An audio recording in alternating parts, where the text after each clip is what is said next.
достар, көптен бері видео салмай кеттім. Оның өз себебі бар, кейін айтармын. Қазір айтуға дайын емеспін. Осы соңғы күндері әпкем мен балам үшеуміз ауырып қалдық. Қазір тұрдық, енді ет жегіміз келіп, фермер деген дүкендер желісі бар, содан қаз алып келгенмін. Неге қаз пісіріп жатырмыз. Шуда мынаның шегі жарып кеткен сияқты. Бірнеше жерден кесу керек еді. Әпкем салған. Осы қазыны асып жатырмыз. Қазір лапша саламыз. Негізі пісіп қалды.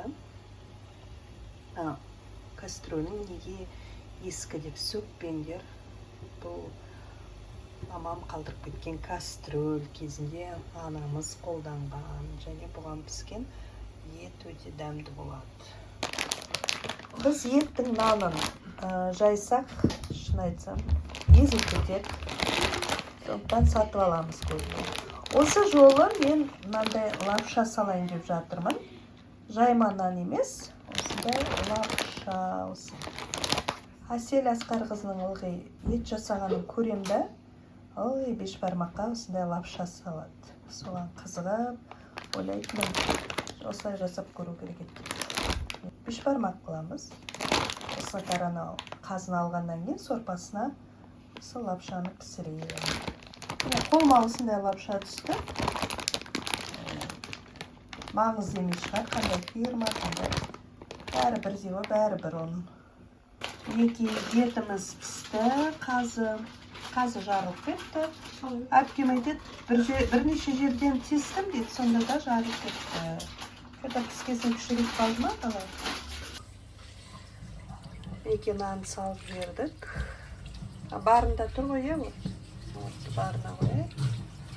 Салған кезде есеп қалған ғой. Қайнап атқан сорпа негізі. Так, 7-9 минуттай пісіреміз. 7-9 минуттай піседі. Тұралады, кейде қазы жұмсақ болады. Неге? Кейбір қазы осындай жалы сияқты қаттылау болады. 2 сағат пісірдік.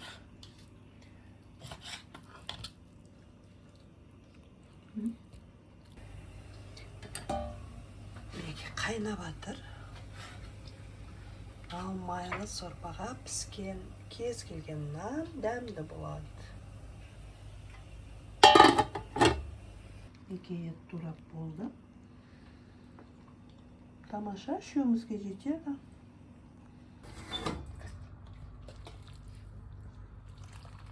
Нан пісті. 9-10 минутта ұстадық.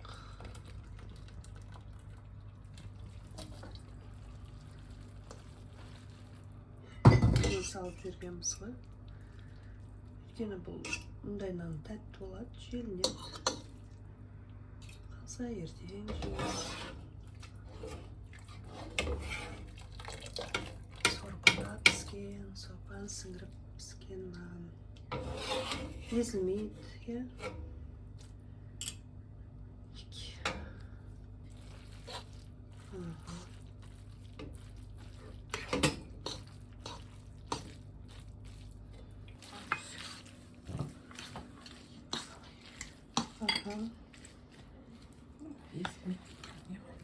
Езілмейді бұл нан. Кепкен нан ғой.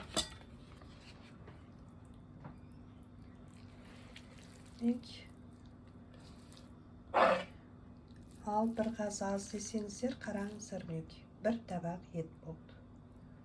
Айтып көрмесер, жанда қаз аз болады. Міне үшеумізге егер есек, бір балаға мол нан жетеді. Бір табақ ет болады. Сондықтан бір қаз алып, осылай пісіруге де болады.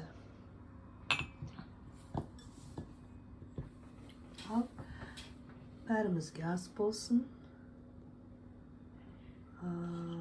Осы видео бойынша өз пікірлеріңізді жазыңыздар, лайк қойыңыздар, менің каналыма жазылып қойыңыздар. келешекте жақсы видеолар саламын. Неке бұған мынандай огонек жасағанмын. Етпен жейміз ғой огонек.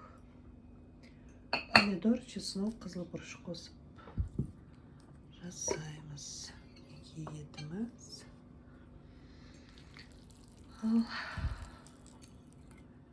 Так, тарелкаға салайық. Біз тұздық жасаған жоқпыз. Әпкем ерінем деді. Бетіне майлы сорпа құйып жердік. Сондықтан айып етпеңіздер, ашуланбаңыздар. Біз осылай жейміз. Қолмен жейміз. Әркім өз тарелкасын салып. Видеоның соңына дейін қарағандарыңыз үшін рахмет. Бұл да сіздердің маған көрсеткен қолдауларыңыз болсын. Рахмет. Аман болыңыздар. Aslan.